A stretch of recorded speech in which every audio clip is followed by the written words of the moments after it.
오늘 은혜 받으실 하나님 말씀은 마태복음 6장 25절에서 33절 말씀입니다.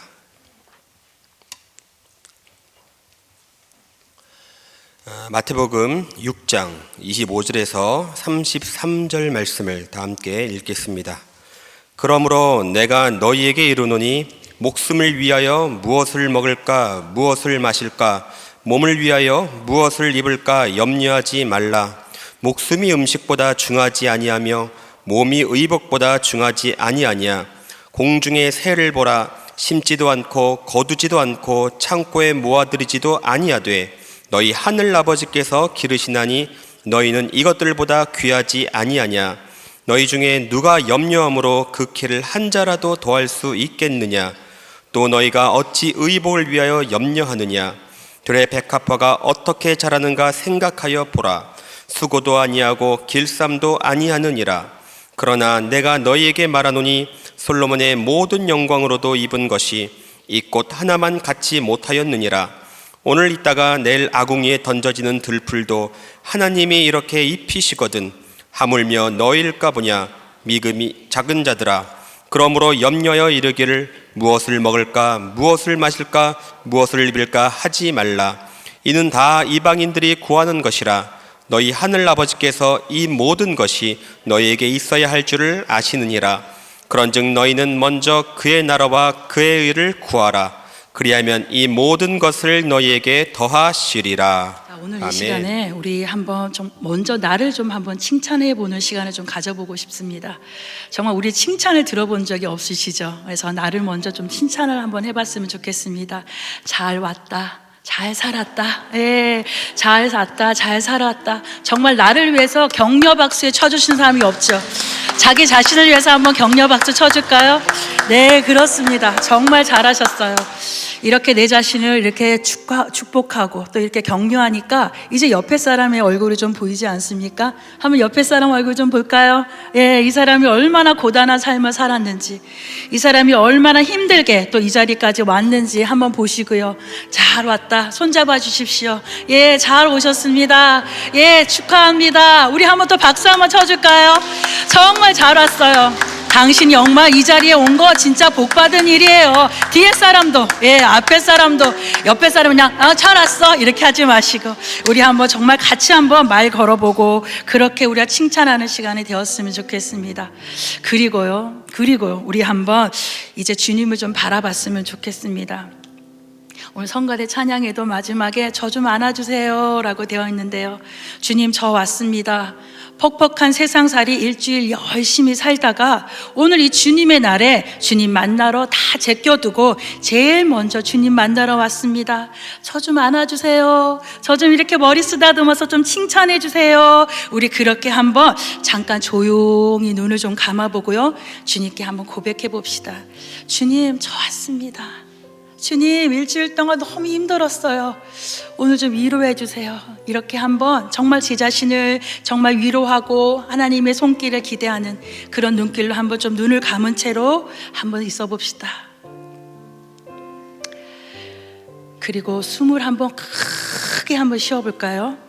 크게 들여 마시고 숨을 끝까지 내뱉고 답답하게 막혔던 마음이 시원해지도록 하나, 둘.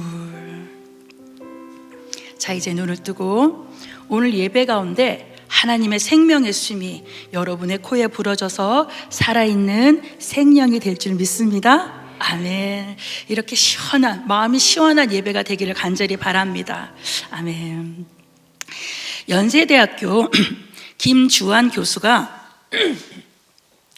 회복 탄력성이라는 책에는 요즘 많이 연구되는 뇌과학 영상 분야에 대해서 지금 설명하고 있습니다.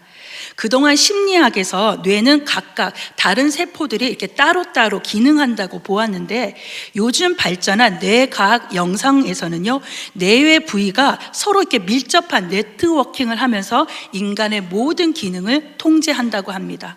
이 숟가락 하나를 이렇게 들 때도 손가락, 팔, 어깨, 허리, 이 허벅지의 힘까지 들어가는 것처럼 모든 기능이 하나만 움직이지 않고 서로 연결되어 움직인다는 거예요. 그래서 그 중에 눈여겨보는 것은 우리가 잘 아는 이 전두엽이라는 부분에 전전두피질이라는 부위가 이 두 눈과 이 미간 사이에 요 중간에 이 뒤쪽에 있는 이 전전두피질이라는 부위가 바로 뇌의 전체 이 컨트롤 타워 같은 기능을 한다고 합니다. 거기서 자신에 대한 정보 처리와 타인에 대한 관한 정보 처리, 상대방의 의도와 감정을 파악하는 이 역할이 거의 같은 네트워킹을 한다라고 밝혀냈어요. 다시 말해서 나를 살피는 뇌의 기능과 이웃을 살피는 이 뇌의 기능이 거의 같이 이루어진다는 것인데, 저는 좀 이 글을 읽으면서 예수님의 말씀이 떠올랐어요. 바로 예수님이 우리에게 주신 세 계명이 무엇이죠? 하나님을 사랑하고 내 이웃을 내 몸과 사랑하라. 예, 바로 이거요. 우리가 내 이웃을 사랑하고 하나님을 사랑하는 것, 이것이 뇌는요 하나로 같은 것으로 본다라는 거예요. 놀랍지요. 그러니 결국 자신을 존중하는 사람은 타인을 존중할 줄 알고 결국 눈에 보이지 않는 하나님을 사랑할 수 있다는 것입니다. 이것을 뇌과학에서 밝혀냈다는 것, 정말 놀라운 일입니다. 과학은요 하나님 나라를 증거하는 도구가 됩니다. 아멘. 하나 더 재미있는 좀 사실을 좀 말씀드려 볼까요? 예. 이제껏 심리학자들은요, 사람의 감정이 공포와 분노와 기쁨과 슬픔과 혐오, 이 5가지라고 설명했는데, 거기서 뭐 더 발전해서 17가지, 20가지 이렇게 이야기하고 있는데, 뇌과학에서는요, 이 사람의 감정이 단 하나뿐이라는 거예요. 그게 뭘까요? 예, 바로 두려움이라는 거예요. 이것을 편도체 활성화, 말이 좀 어렵죠. 편도체 활성화라고 하는데, 내가 두려움을 느끼는 순간부터 몸이 굳어지기 시작하고 공격성, 슬픔, 분노 이런 것이 다양하게 나타난다는 거예요. 결국 인간의 마음에 두려움이라는 감정은 인간을 파멸로 이끄는 거예요. 죄에 대한 두려움, 죽음에 대한 두려움이 우리들에게 그것이 가장 극심한 하나의 감정으로 표현이 된다고 합니다. 그러면요, 그 두려움을 느끼는 이 감정을 우리가 어떻게 알 수 있을까요? 그 두려움이 눈에 보여서 두려움이 저기 있구나, 두려움이 나에게 왔구나 이렇게 느낄까요? 바로 그 두려움의 감정을 느끼는 첫 번째 현상이 바로 위장이라고 이야기합니다.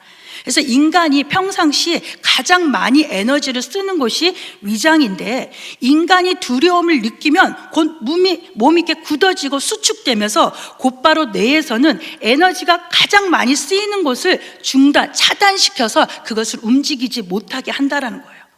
그러니 긴장을 하고 신경을 쓰면 위장이 막혀서 소화력이 떨어지고 머리가 아프고 계속 이어지면 면역력이 떨어져서 몸의 질병으로 이어진다는 거예요.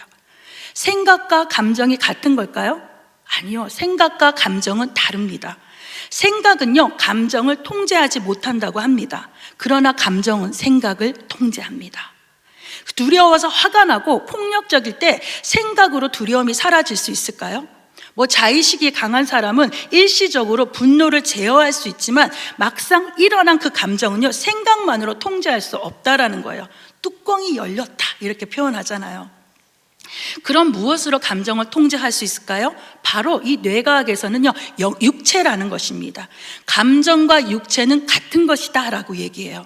그래서 뇌과학에서는 감정을 통제하는 것이 바로 육체이다. 그래서 내게 어떤 분노의 감정이 일어나고 슬픔과 괴로움, 부정적인 감정에 휩싸일 때 거기에 잠식되지 않도록 생각을 하는 것이 아니라 몸을 먼저 본능적으로 움직여야 살아날 수 있다는 거예요.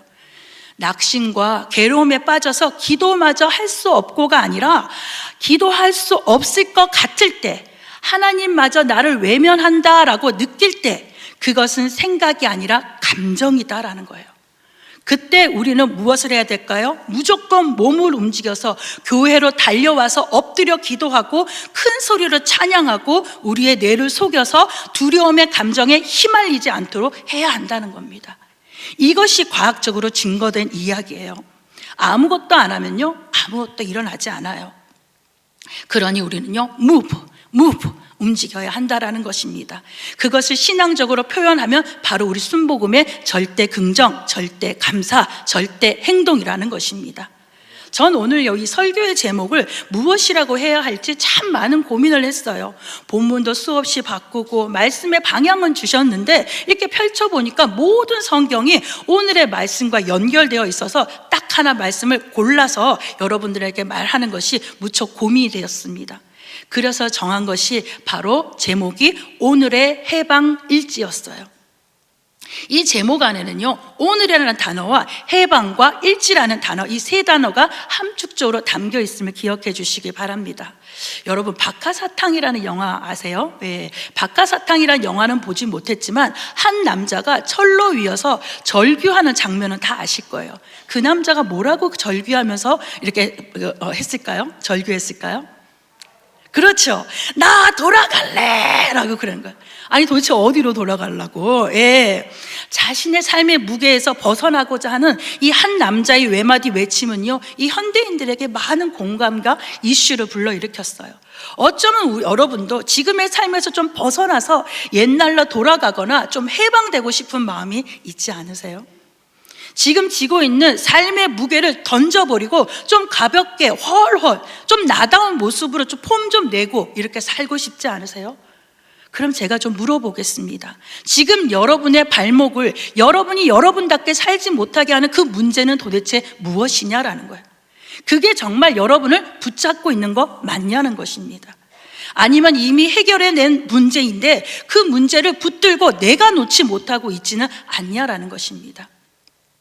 형체도 없고 원인도 없는 문제들이 이 날파리처럼 윙윙 거리며 여러분의 허리를 붙잡고 여러분이 해방되지 못하게 바닥으로 끌어내리고 있지 않냐는 겁니다. 걱정도 팔자라는 것처럼 걱정도 습관입니다. 예수님이 태어나기 전 300년 전에 사람들은요, 이미 이 생각이라는 단어를 두려움이다 라고 표현했습니다. 그래서 예수님은요, 우리에게 늘 당부하십니다. 두려워하지 마라, 염려하지 마라, 걱정하지 마라. 아니, 하나님 나라를 이렇게 선포하러 오신 예수님이 굳이 이 땅에 사는 인간의 먹고 사는 문제, 염려의 문제를 왜 이리 신경을 쓰셨을까요?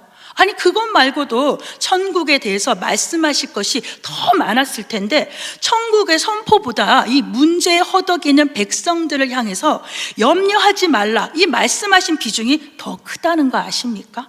이 천국에 대해서 좀 더 많은 것을 얘기해 주시고 좀 더 상세하게 얘기해 주셨다면 우리의 믿음이 좀 더 클 텐데 말입니다. 왜 그러셨을까요? 바로 그 작은 두려움들이 하나님 나라를 방해하기 때문입니다. 두려움은요, 집중력을 흐트러뜨려요.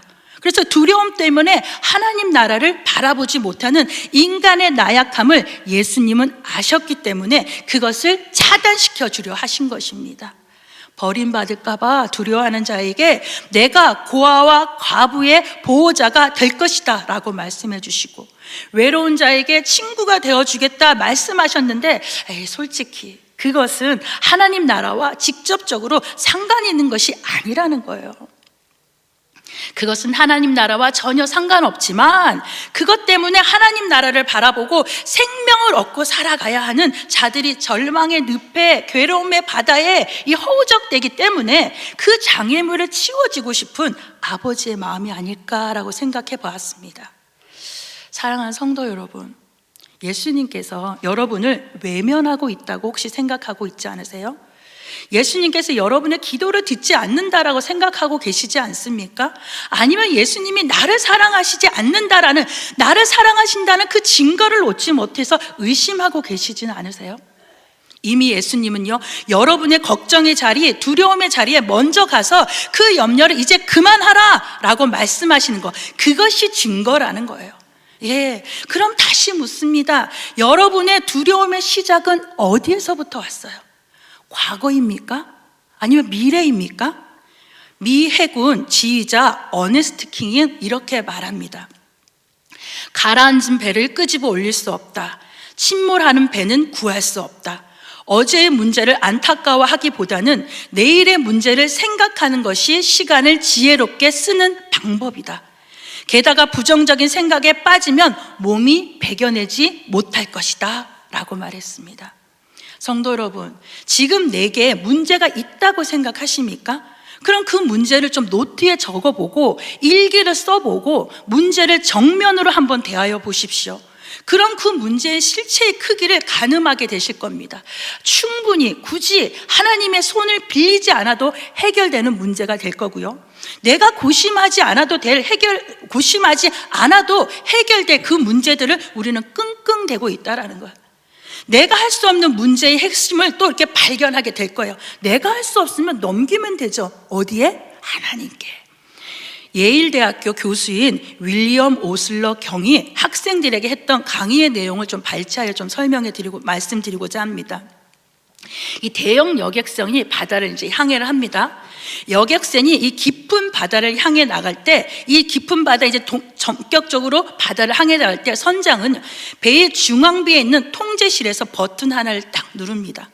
그러니까 배는요 순식간에 땡그렁 땡그렁 땡그렁 이렇게 소리를 내면서 배의 각 부분은 서로 격리되어서 철컹철컹 방수 구역이 만들어집니다.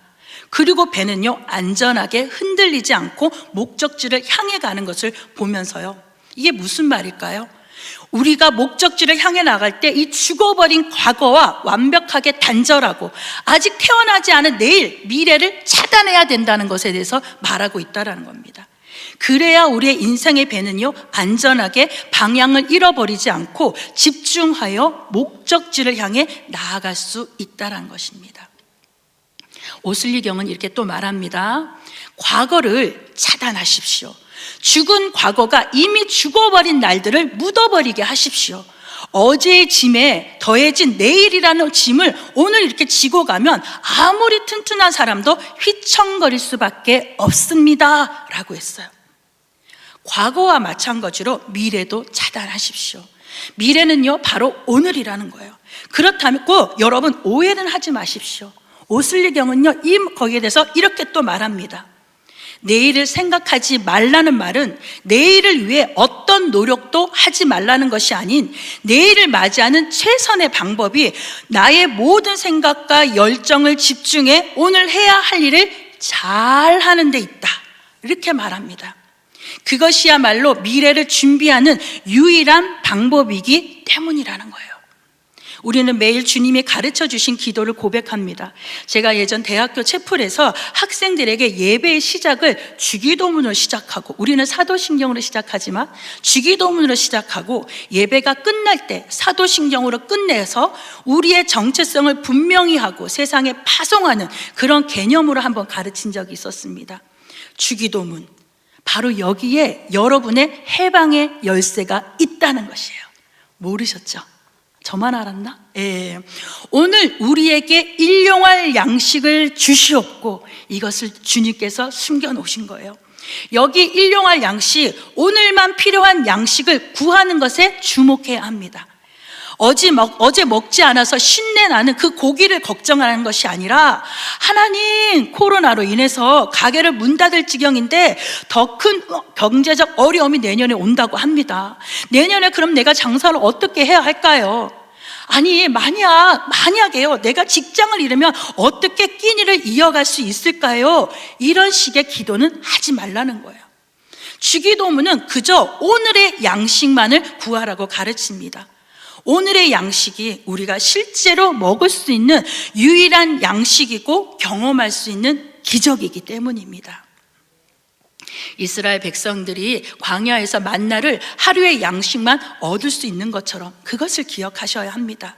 내일의 염려는 내일 하라, 이 예수님의 말씀에 우리는 겉으로는 좀 아멘 이렇게 하지만 속으로는 어떻게 반응하고 있어요? 아이고, 예수님, 세상 물정 모르기는 말을 하지 마세요.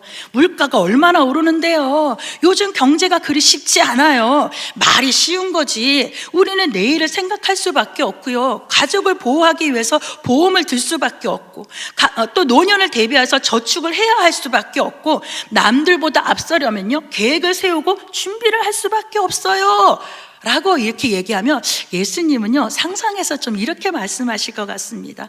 아이고, 그래, 알았다. 뭐 하나님 나라도 제대로 모르면서 그런 말을 하지도 마라, 이렇게 얘기하실 것 같지 않으세요? 우리는 당연히요 내일에 대해서 생각해야 합니다. 세심하게 생각하고 계획하고 대비해야 합니다. 그러나 걱정은 해서는 안 됩니다. 전쟁 중에 군 지휘관들은요 내일 전쟁을 위해 계획해야 합니다. 그러나 걱정할 여유는 없습니다. 걱정할 시간이 없는 거죠. 이 말을 우리가 잘 아는 미국 대통령 윈스턴 처칠의 말과 동일합니다.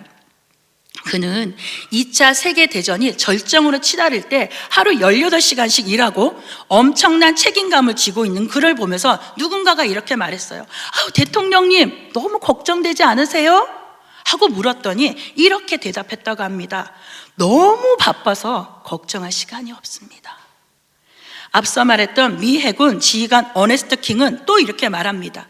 나는 최정예 병사들에게 최상의 장비를 지급했다. 그리고 가장 적절한 임무를 부여했다.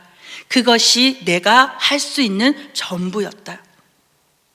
여러분이 쥐고 있는 문제 이 사실에 직면하십시오. 그리고 걱정은 그만두시고 여러분이 할 수 있는 일을 하십시오.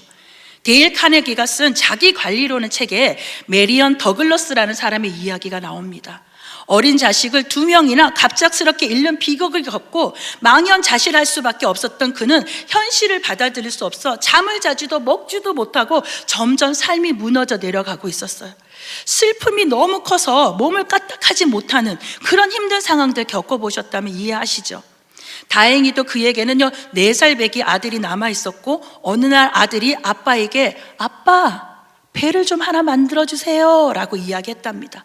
끈질기게 졸라대는 아들을 통해서 하기 싫었던 이 사람은 더글러스는 억지로 아들을 부탁을 들어주기로 하고 3시간이나 끙끙대면서 배를 만들었습니다. 그런데 배가 완성될 쯤에 정말 놀라운 일들이 생겼어요. 그 배를 만들면서 몇 달 만에 처음으로 마음의 안식과 평화를 맛보았다고 합니다. 그 무기력증에서 벗어나서 생각이라는 것을 하게 되고 계획을 세우고 골똘히 생각해야만 하는 일에 집중하다 보니까 더 이상 걱정에 빠지지 않는 자신을 발견하게 되었다는 거예요. 그리고 다음 날부터 집안 곳곳을 돌아다니면서 해야 할 일들을 정리하고 책장과 계단과 커튼과 손잡이 등 이런 것을 수리할 것을 목록을 만들었더니 무려 242개나 이렇게 있었고요. 그걸 2년 동안 그 일을 대부분 처리했다고 합니다. 어디에서 시작했죠? 아들의 작은 배 하나를 만들어내라는 그 요청에 응답하는 데서부터 시작했습니다. 그렇습니다. 하나님은요, 우리의 문제 해결을 바로 옆에, 여러분의 옆에 두고 계시다는 것을 기억하십시오. 예수님은 말씀하십니다. 마태복음 6장 34절의 말씀이에요. 우리 같이 한번 좀 읽어볼까요? 그러므로 내일 일을 위하여 염려하지 말라. 내일 일은 내일 염려할 것이요 한낱 괴로움은 그날의 족하니라. 아멘. 그런데 여러분, 이 말씀은 걱정을 하지 말라는 것일까요? 아니면 오늘의 걱정만 하되 내일의 걱정까지 당겨서 그렇게는 하지 말라 이러는 걸까요?